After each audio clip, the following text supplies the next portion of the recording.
Olá, você está no Escândalo da Cruz, o canal que tem como objetivo a leitura atenta e fiel ao texto bíblico apenas. Nós não estamos vinculados a qualquer religião, nós simplesmente lemos e dizemos aquilo que o texto diz, nada mais, nada menos. E temos nos debruçado aí no Evangelho de Marcos. Hoje a gente vai começar o capítulo 6. Eu sou Pierre Elcanfor, seja muito bem-vindo. Segura aí que lá vai pedrada.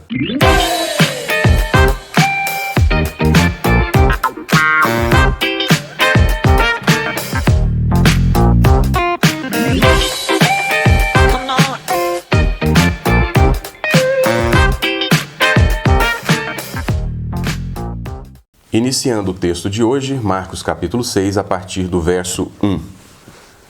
Jesus saiu dali e foi para a sua terra, e os discípulos o seguiram. Chegando o sábado, começou a ensinar na sinagoga. Ao ouvi-lo, muitos se maravilhavam, dizendo: De onde lhe vêm essas coisas? Que sabedoria é essa que lhe foi dada? Como se fazem tais milagres por suas mãos? Este não é o carpinteiro, filho de Maria, irmão de Tiago, de José, de Judas e de Simão? E suas irmãs não estão aqui entre nós? E escandalizavam-se por causa dele. Então Jesus lhes disse: Somente em sua terra, entre seus parentes e em sua própria casa, é que um profeta não é honrado. E não pôde realizar nenhum milagre ali, a não ser curar alguns poucos doentes impondo-lhes as mãos. E admirou-se da incredulidade deles. Em seguida, Jesus percorreu os povoados das redondezas, ensinando. Que a sua família não acreditava nele, nós já vimos isso em capítulos anteriores. Inclusive pensavam que ele poderia estar louco. E nós não precisamos ir muito longe. Em João capítulo 7, verso 5, por exemplo, nós temos claramente essa afirmação. Você pode dar uma olhada lá. Pois nem seus irmãos criam nele.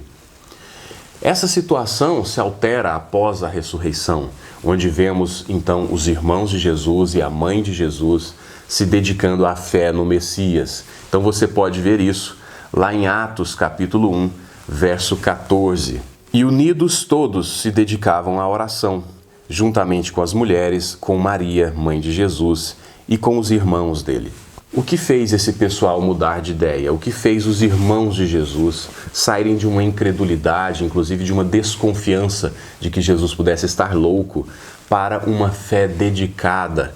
Tiago, irmão de Jesus, inclusive, se tornaria um líder da igreja de Jerusalém. Então, foi uma virada muito extrema. E nós poderíamos com segurança dizer que a ressurreição foi o fenômeno que transforma a incredulidade em uma fé tão dedicada assim. A ressurreição foi esse ponto de virada na vida da família de Jesus e na vida de muitas pessoas que viviam na época. O cristianismo, conforme é apresentado na Bíblia, diferente de outras religiões, ele é uma religião histórica. Então, ele acontece na história. De tal forma que se a ressurreição pudesse algum dia ser provada falsa, então todo o cristianismo desmoronaria. Isso não acontece com outras religiões. Algumas religiões estão embasadas em princípios espirituais que não caem se um fato histórico for provado falso. Mas o cristianismo não. O cristianismo ele se desenvolve na história e ele está misturado na história.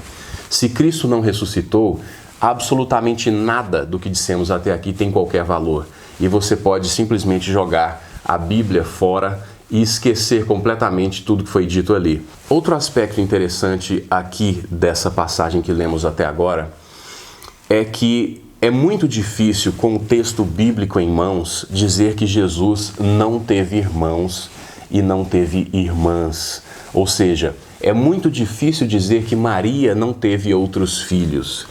Eu não quero ofender você, porque eu sei que a questão da virgindade perpétua de Maria é algo muito caro, é algo muito importante para muitas pessoas, né?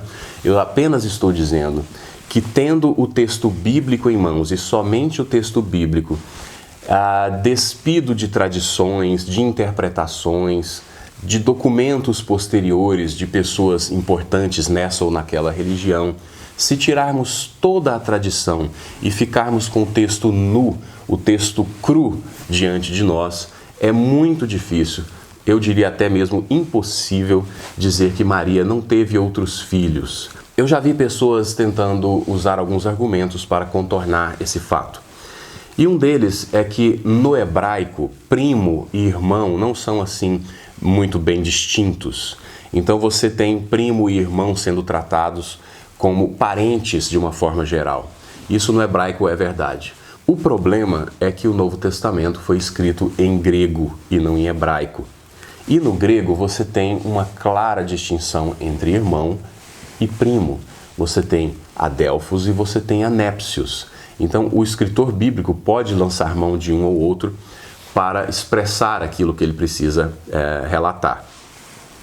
Mas ainda assim o argumento continua. Então eles vão dizer que, ainda que o grego traga essa distinção, aquele que está escrevendo, ele tem uma mentalidade judaica. Então ele escolhe a palavra irmão, quando na verdade ele queria dizer primo. Também fica muito frágil o argumento, porque Lucas, por exemplo, ele é gentio, ele não é judeu. E ele está escrevendo em grego, e ele está escrevendo para gentios e não para judeus. E ainda assim, no Evangelho de Lucas, você tem essa distinção sendo feita e a palavra adélfos, a palavra irmãos, sendo usado. Já vi também algumas pessoas tentando dizer que aqui se tratava de discípulo e não de irmão, porque os nomes dos irmãos aqui citados são os mesmos dos discípulos, né? Mas isso é muito frágil também, porque esses nomes eram extremamente comuns. Só entre os discípulos de Jesus você tem duas pessoas chamadas Tiago, duas pessoas chamadas Judas, duas pessoas chamadas Simão.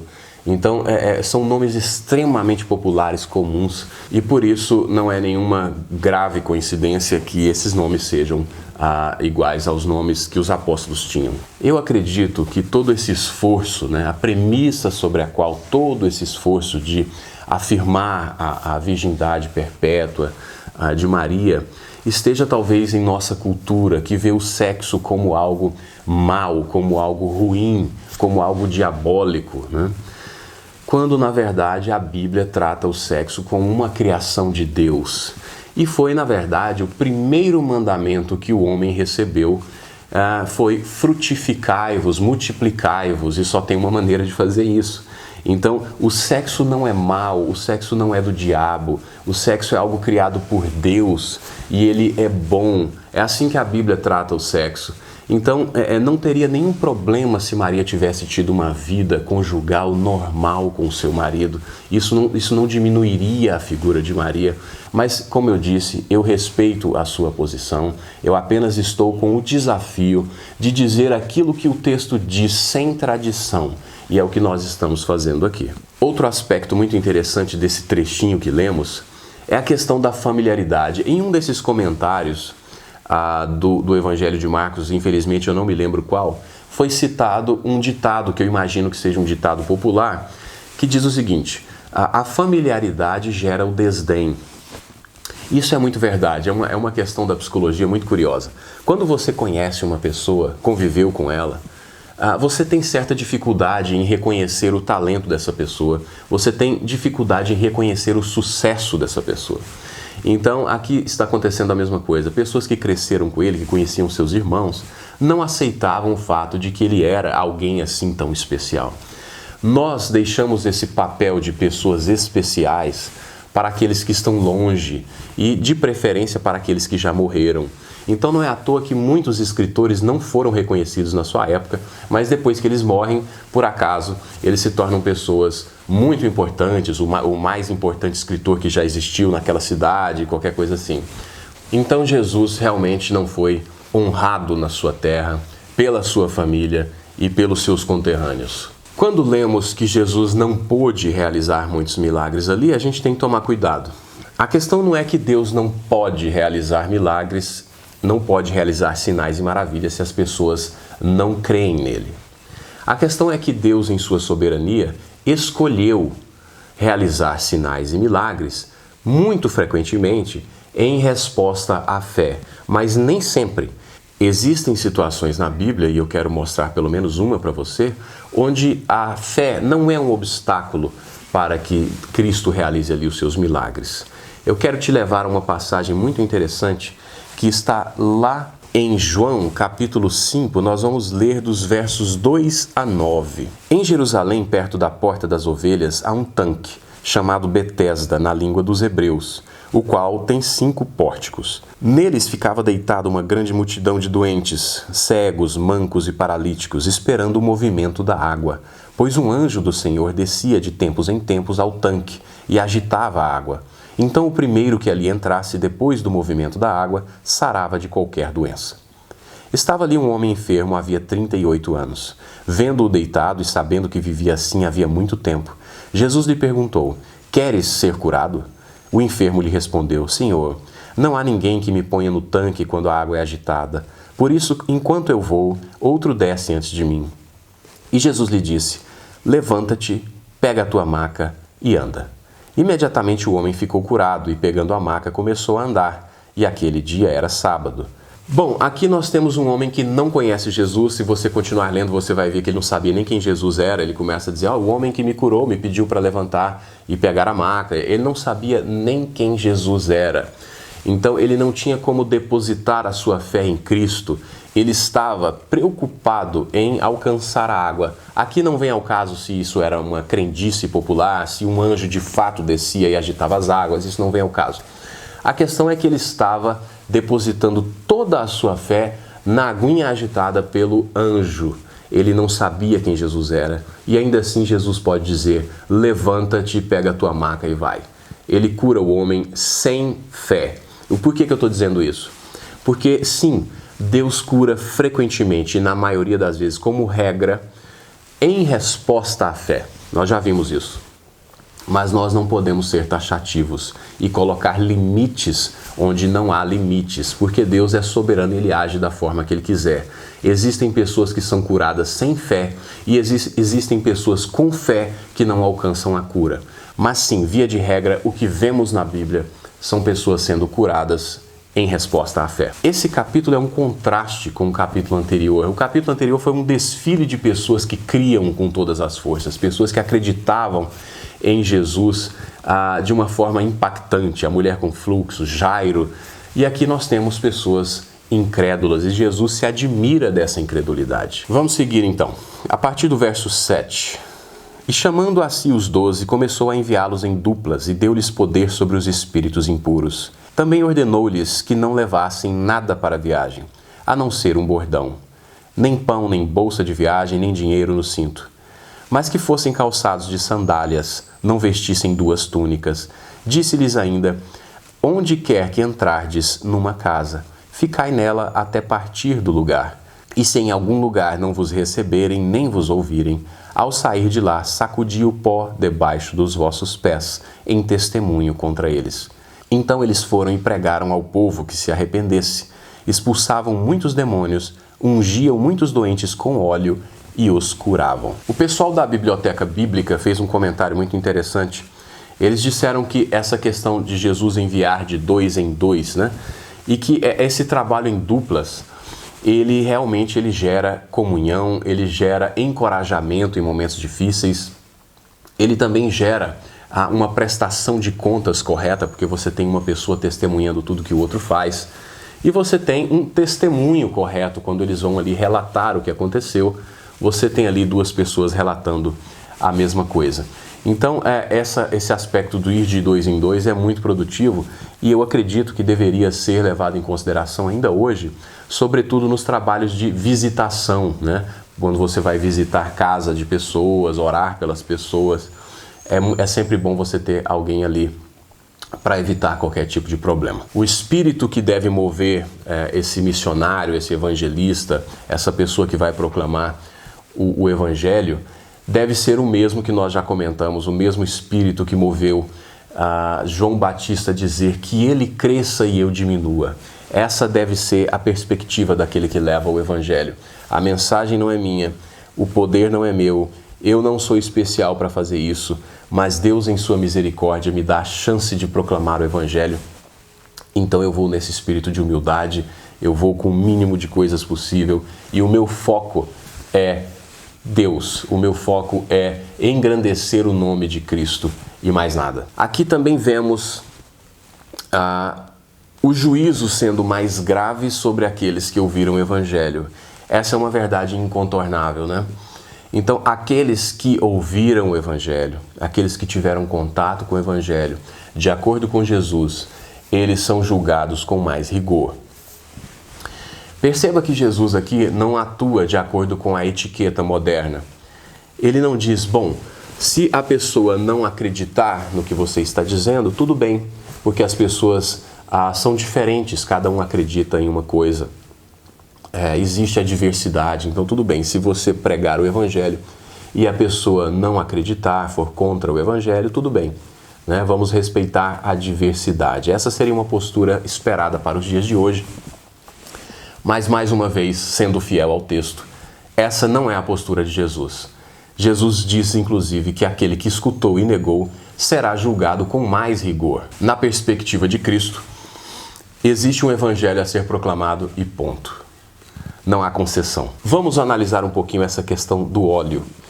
Eu não quero gastar muito tempo nisso, mas convém a gente trabalhar um pouquinho o papel do óleo na Bíblia e como seria o papel do óleo hoje em dia, né?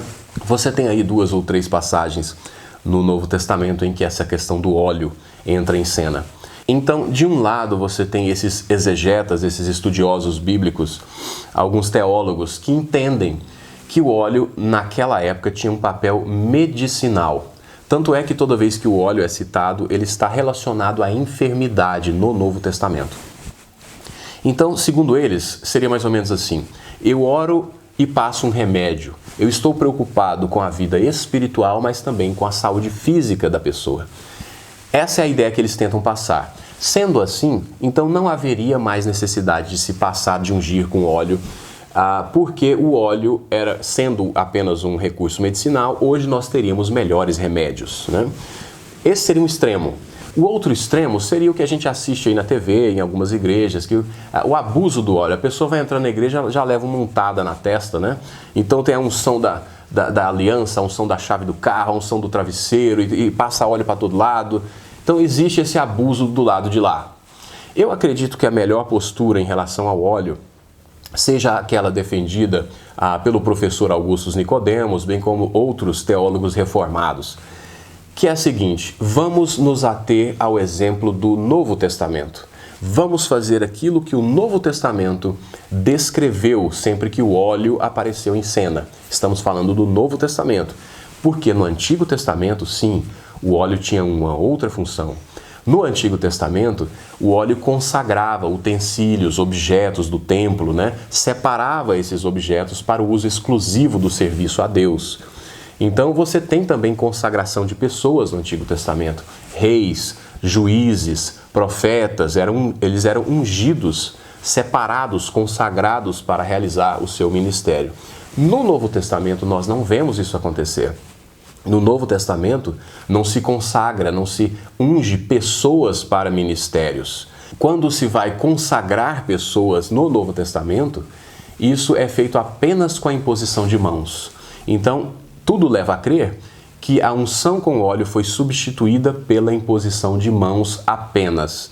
E quando o óleo aparece no Novo Testamento, ele aparece ligado à doença. A outra passagem onde ele aparece está lá em Tiago, capítulo 5, verso 14. Lá diz assim: algum de vós está doente? Chame os presbíteros da igreja, para que estes orem sobre ele, ungindo-o com óleo em nome do Senhor. E a oração da fé salvará o doente, e o Senhor o levantará, e se houver cometido pecados, será perdoado. Portanto, confessai vossos pecados uns aos outros, e orai uns pelos outros, para serdes curados. A súplica de um justo é muito eficaz. Essa passagem, então, já é um pouco mais detalhada, ela já descreve um pouco mais como a coisa acontecia.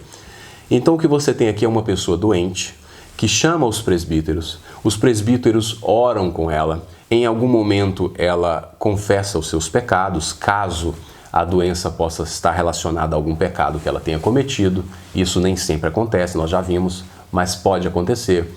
Então a pessoa confessa, os presbíteros oram, né? E eles ungem com óleo. O texto deixa claro que a oração, que a fé curará o doente. Então, qual é o papel do óleo? O papel do óleo seria, no máximo, o de uma representação, de um símbolo da ação curadora e perdoadora do Espírito Santo. Então nós temos um papel muito diferente do óleo no Novo Testamento e no Antigo Testamento. Eu não quero me alongar mais sobre isso, mas de forma resumida, eu acredito que a melhor postura seria fazer somente aquilo que o Novo Testamento apresentou, e não mais do que isso. Vamos então ler o último trecho do vídeo de hoje, que começa ali no verso 14. O rei Herodes soube disso, pois o nome de Jesus se tornara conhecido. E algumas pessoas diziam: João Batista ressuscitou dos mortos. Por isso esses poderes miraculosos atuam nele. Mas outros afirmavam: é Elias. E outros ainda diziam: é um profeta como os antigos. Mas Herodes, ouvindo isso, dizia: é João que ressuscitou, aquele a quem mandei decapitar. Porque o próprio Herodes havia mandado prender João e mantê-lo amarrado no cárcere por causa de Herodias, mulher de seu irmão Filipe, com a qual Herodes havia se casado. Pois João lhe dizia: não te é permitido viver com a mulher de teu irmão. Por isso Herodias o odiava e queria matá-lo, mas não podia, porque Herodes temia João, sabendo que era um homem justo e santo, e o mantinha em segurança. Ao ouvi-lo, Herodes ficava muito impressionado e o escutava de boa vontade. Chegando, porém, um dia oportuno, o dia do seu aniversário, em que Herodes ofereceu um banquete aos mais importantes da sua corte, aos seus oficiais militares e às autoridades da Galiléia, a filha da própria Herodias apresentou-se e, dançando, agradou a Herodes e aos convidados. Então o rei disse à jovem: pede-me o que quiseres e eu o darei a ti. E acrescentou jurando: tudo o que me pedires te darei, ainda que seja metade do meu reino. Tendo ela saído, perguntou à sua mãe: que pedirei? Ela respondeu: a cabeça de João Batista. E voltando depressa à presença do rei, pediu: quero que me des agora mesmo a cabeça de João Batista em um prato. O rei entristeceu-se muito, mas por causa do seu juramento e dos convidados, não quis negar-lhe o pedido. Então o rei enviou logo um soldado da sua guarda com ordens de trazer a cabeça de João. O soldado foi, decapitou-o no cárcere e trouxe a cabeça num prato. Então, dando-a à jovem, esta a entregou à sua mãe.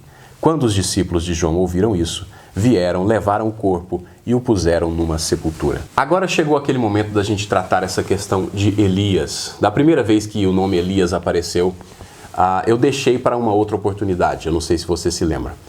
Agora chegou a hora da gente se debruçar um pouquinho para a gente terminar o vídeo com essa compreensão. Essa questão de Elias vindo antes do dia do Senhor, Elias vindo em algum momento no futuro, antes que o Messias pudesse vir, isso está lá em Malaquias, capítulo 4, verso 5. Vamos começar por lá. Eu vos enviarei o profeta Elias, antes que venha o grande e temível dia do Senhor. Por causa da profecia que lemos, então criou-se uma grande expectativa a respeito da chegada de um Elias antes do terrível dia do Senhor.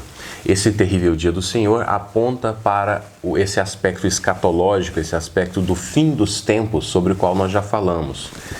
Então, alguns pensavam aqui que Jesus poderia ser esse Elias, né? Outro aspecto interessante é que a vinda desse Elias estava intimamente ligada à manifestação do Messias. Então, em outras profecias que já lemos aqui, fica claro que esse Elias viria preparar o caminho do Senhor. Ele viria preparar o caminho para a manifestação desse Messias. E você vai ler em outras passagens, eu não quero ler todas essas passagens por uma questão de tempo, mas você vai ver Jesus dizendo aos discípulos que João Batista era o Elias que deveria vir. E aqui já começa então uma grande discussão. Seria João Batista o Elias reencarnado? João Batista seria uma reencarnação de Elias? Essa é uma pergunta que tem sido feita e eu tenho conversado muito com amigos que defendem essa ideia. Vamos tentar trabalhar aqui com o texto bíblico e chegar a alguma conclusão. Em primeiro lugar, eu gostaria de chamar a sua atenção para a semelhança entre os ministérios de João Batista e Elias. Eles são muito semelhantes. Então, ambos se vestiam da mesma forma, eles pregaram no deserto, eles pregavam o arrependimento, né? Eles estavam engajados numa reforma espiritual no seu tempo e denunciavam ousadamente os pecados do seu povo, conclamavam o povo para uma conversão verdadeira a Deus, o abandono à idolatria. Elias, no seu tempo, foi ameaçado frequentemente por Jezabel, foi perseguido por ela. E aqui você tem essa trama, né, de Herodias com sua filha Salomé para conseguir a cabeça de João Batista. Então, como vocês podem ver, de forma bem rápida, né, são ministérios muito semelhantes, são missões muito semelhantes, uma história muito parecida. E esse é o primeiro aspecto para o qual eu gostaria de chamar a sua atenção. E aí nós precisamos ler um textinho que está lá em Lucas, capítulo 1, versos 13 a 17. Eu peço a sua paciência porque esse trecho é muito importante para a compreensão do que estamos trabalhando aqui. Nessa passagem temos a descrição do profeta João antes do seu nascimento. E aqui um anjo começa a descrever a sua personalidade, a sua missão, o que ele viria fazer. Então é muito importante. Vamos lá. Verso 13 em diante. Mas o anjo lhe disse: não temas, Zacarias, porque a tua oração foi ouvida, e Isabel, tua mulher, te dará à luz um filho. E tu o chamarás João. Terás alegria e satisfação, e muitos se alegrarão com o nascimento dele. Porque ele será grande diante do Senhor. Não beberá vinho nem bebida forte, e será cheio do Espírito Santo, desde o ventre materno. Ele converterá ao Senhor, seu Deus, muitos israelitas. Irá adiante do Senhor, no espírito e poder de Elias, para reconduzir o coração dos pais aos filhos e os rebeldes à prudência dos justos, a fim de constituir um povo preparado para o Senhor. Eu acredito que esse trechinho, esse verso, ele lança luz sobre o que significa que João Batista é o Elias que deveria vir. Ir no espírito e poder de Elias não parece implicar ser o Elias reencarnado. Quando Elias, por exemplo, diz a Eliseu, seu discípulo, que ele poderia pedir qualquer coisa antes que Elias lhe fosse tirado, veja o que Eliseu pediu. Depois que passaram, Elias disse a Eliseu: pede-me o que queres que eu te faça, antes que seja levado de ti. Eliseu disse: peço-te porção dobrada de teu espírito. Ninguém em sã consciência diria que Eliseu aqui pediu o espírito literal de Elias, né? A porção dobrada do seu espírito. Fica óbvio que espírito aqui não se refere a essa entidade, esse elemento imaterial ou sutil que anima o corpo físico e que pode reencarnar. Seria extrapolar todas as medidas da lógica e da interpretação natural do texto. Quando Eliseu pede a porção dobrada do espírito de Eliseu, aqui já temos então uma grande compreensão, um elemento muito importante para analisar a questão do espírito, ir no poder e espírito de Elias lá no Novo Testamento. O que Eliseu está pedindo aqui é uma porção dobrada dessa unção, desse poder profético. O que ele está pedindo é o seguinte: eu quero o dobro do revestimento de poder com o qual Deus atuou na sua vida. Eu quero o mesmo revestimento de poder, a mesma unção, o mesmo poder profético para realizar as obras que você realizava. Então, ele quer que Deus atue nele com o mesmo espírito, com o mesmo poder, né, que ele atuou em Elias. É simplesmente isso. E quando mais tarde Eliseu realiza um milagre, as pessoas vão dizer o seguinte: quando os seguidores dos profetas de Jericó viram isso, disseram: o espírito de Elias repousa sobre Eliseu. Então aproximaram-se dele e inclinaram-se com o rosto em terra. Percebam como essa já era uma expressão usada, uma expressão conhecida do judeu, e que está sendo repetida aqui no Novo Testamento. Se alguém então recebe o mesmo revestimento de poder, se alguém recebe a mesma unção, o mesmo poder profético, isso redunda então que a pessoa terá um ministério muito semelhante. E é o que nós observamos no caso de João Batista e Elias, e também de Eliseu e Elias. Eles iam numa missão muito parecida porque eles estavam revestidos do mesmo poder, de tal forma que você poderia dizer que eles iam no mesmo espírito. Esses três personagens que analisamos aqui receberam de Deus um mesmo propósito. Receberam de Deus uma mesma habilitação para realizar a obra de Deus. De tal forma que nós poderíamos dizer que João Batista é o Elias do nosso tempo. Então, o sentido do texto parece ser esse. João Batista é o Elias do nosso tempo. João Batista é o nosso Elias. Poderia ser a reencarnação? Sim, sem problema nenhum. Aí nós teríamos que ter a confirmação dessa reencarnação em outras passagens, o que não acontece. Parece muito temerário, né? É uma atitude muito corajosa você tirar toda uma doutrina seríssima da reencarnação numa passagem, no mínimo, dúbia. Numa passagem em que parece apontar para uma compreensão judaica completamente diferente daquela que a gente tenta impor ao texto.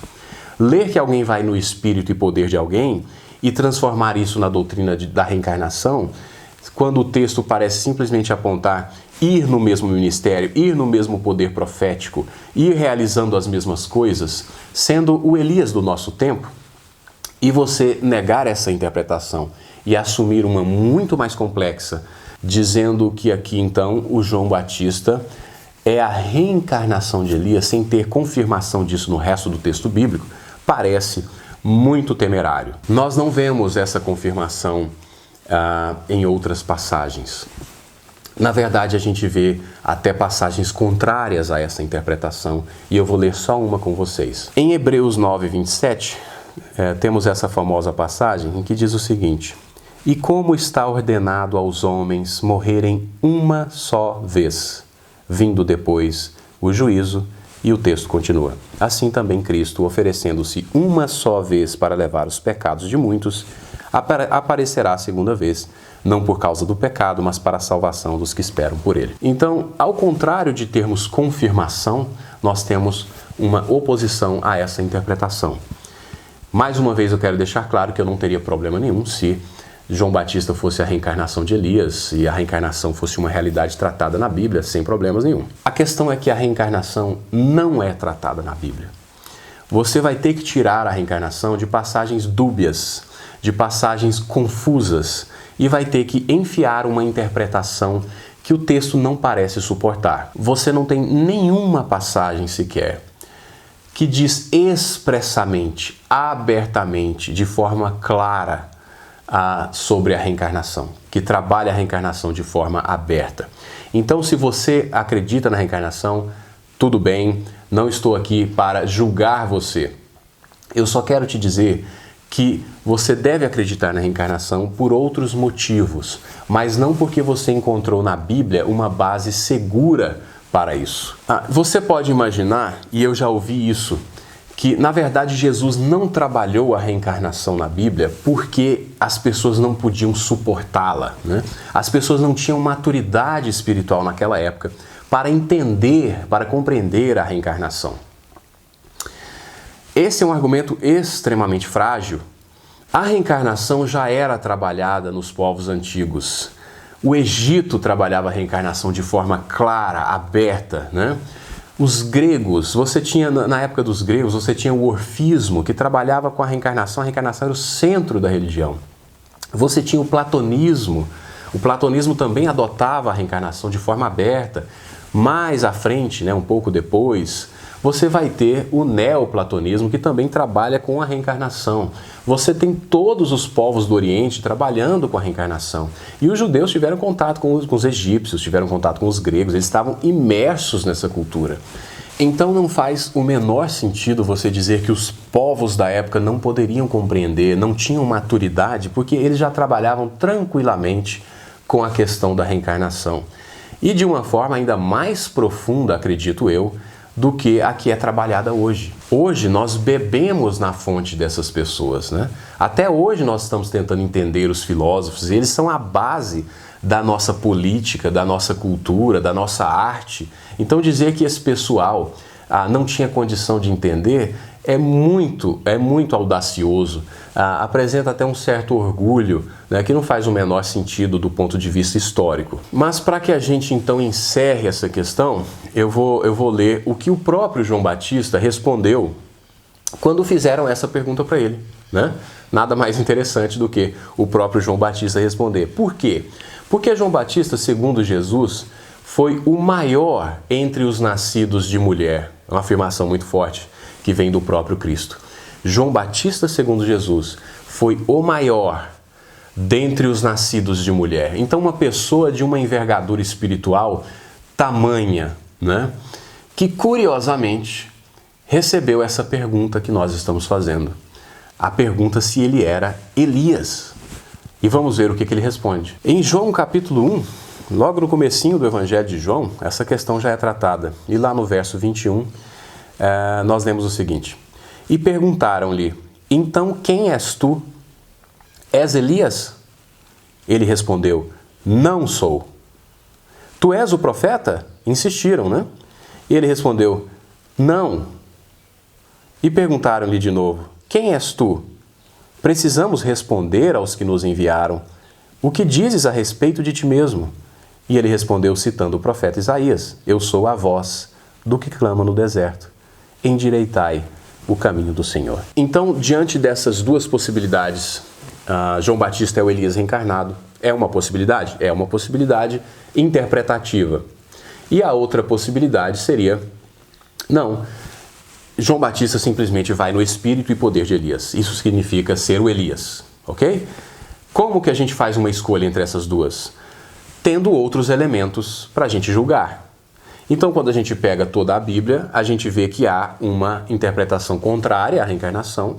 Nós vemos o próprio João Batista negando ser o Elias nesse sentido. E nós temos o fato de que Jesus jamais trabalhou a questão da reencarnação na Bíblia. E se a reencarnação fosse de fato algo que Jesus veio trabalhar, seria impossível que ele não mencionasse nenhuma vez sequer, de forma clara e aberta, como ele faz com a sua missão, eu vim dar a minha vida em resgate por muitos. Ninguém tem dúvida sobre o que Jesus veio fazer se ler o texto bíblico. Da mesma forma que ninguém deveria ter dúvida se existe ou não a reencarnação lendo o texto bíblico. Então é muito difícil você adotar a interpretação da reencarnação tendo todos esses elementos contrários na Bíblia. Nós somos impactados com um Deus que vem até o homem. Na maior parte das religiões, você tem um homem que se esforça para chegar a Deus. Um homem que, através das suas boas ações, através da sua moral elevada, através da sua própria evolução, ele vai se aproximando de Deus. Você está diante de cosmovisões muito diferentes. E eu não estou aqui para julgar. O meu papel é apresentar essa cosmovisão bíblica, ok? Na cosmovisão bíblica, eu não tenho condições de ir a Deus e nunca terei. A mulher com fluxo não podia se curar. Ela não podia se elevar. A única coisa que ela podia fazer era crer, era se entregar, era começar um relacionamento íntimo com Deus através da sua fé. E esse relacionamento produziria vida no seu coração. A partir desse relacionamento, você pode falar, entre aspas, de uma evolução. Essa evolução parte de Deus. Essa evolução é a presença de Deus após a salvação pela fé. Então, se eu posso chegar a Deus pelos meus próprios méritos, então todo o Evangelho foi comprometido. Tudo que Jesus veio fazer e tudo que ele falou que veio fazer fica completamente comprometido se eu posso chegar até ele sem a sua obra.